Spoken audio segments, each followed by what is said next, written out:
Josué, chapitre 11. Jabin, roi de Hatsor, ayant appris ces choses, envoya des messagers à Jobab, roi de Madon, au roi de Shimron, au roi d'Akshaph, au roi qui était au nord dans la montagne, dans la plaine au midi de Kinéret, dans la vallée, et sur les hauteurs de Dor à l'occident, aux Cananéens de l'Orient et de l'Occident, aux Amoréens, aux Hétiens, aux Phéréziens, aux Jébusiens dans la montagne, et aux Héviens au pied de l'Hermon dans le pays de Mitzpa. Ils sortirent, eux et toutes leurs armées avec eux, formant un peuple innombrable comme le sable qui est sur le bord de la mer, et ayant des chevaux et des chars en très grande quantité. Tous ces rois fixèrent un lieu de réunion et vinrent camper ensemble près des eaux de Mérom pour combattre contre Israël. L'Éternel dit à Josué, ne les crains point, car demain, à ce moment-ci, je les livrerai tous frappés devant Israël. Tu couperas les jarrets à leurs chevaux, et tu brûleras au feu leurs chars. Josué, avec tous ses gens de guerre, arriva subitement sur eux près des eaux de Mérom, et ils se précipitèrent au milieu d'eux. L'Éternel les livra entre les mains d'Israël.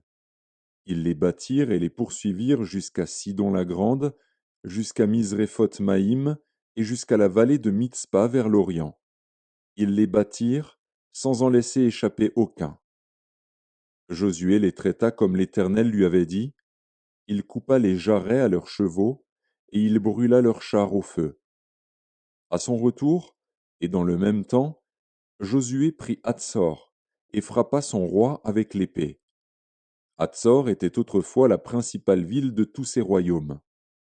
On frappa du tranchant de l'épée, et l'on dévoua par interdit tous ceux qui s'y trouvaient. Il ne resta rien de ceux qui respiraient, et l'on mit le feu à Hatsor.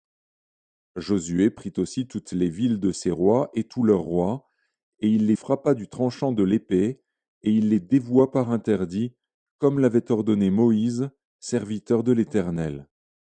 Mais Israël ne brûla aucune des villes situées sur des collines, à l'exception seulement de Hatsor, qui fut brûlée par Josué. Les enfants d'Israël gardèrent pour eux tout le butin de ces villes et le bétail, mais ils frappèrent du tranchant de l'épée tous les hommes, jusqu'à ce qu'ils les eussent détruits, sans rien laisser de ceux qui respiraient. Josué exécuta les ordres de l'Éternel à Moïse, son serviteur, et de Moïse à Josué. Il ne négligea rien de tout ce que l'Éternel avait ordonné à Moïse. C'est ainsi que Josué s'empara de tout ce pays, de la montagne, de tout le Midi, de tout le pays de Gozen, de la vallée, de la plaine, de la montagne d'Israël et de ses vallées, depuis la montagne nue qui s'élève vers Séhir jusqu'à Baal-Gad, dans la vallée du Liban, au pied de la montagne d'Hermon. Il prit tous leurs rois, les frappa et les fit mourir. La guerre que soutint Josué contre tous ces rois fut de longue durée. Il n'y eut aucune ville qui fit la paix avec les enfants d'Israël, excepté Gabaon, habité par les Héviens. Ils les prirent toutes en combattant. Car l'Éternel permit que ces peuples s'obstinassent à faire la guerre contre Israël, afin qu'Israël les dévouât par interdit, sans qu'il y eût pour eux de miséricorde, et qu'il les détruisît, comme l'Éternel l'avait ordonné à Moïse.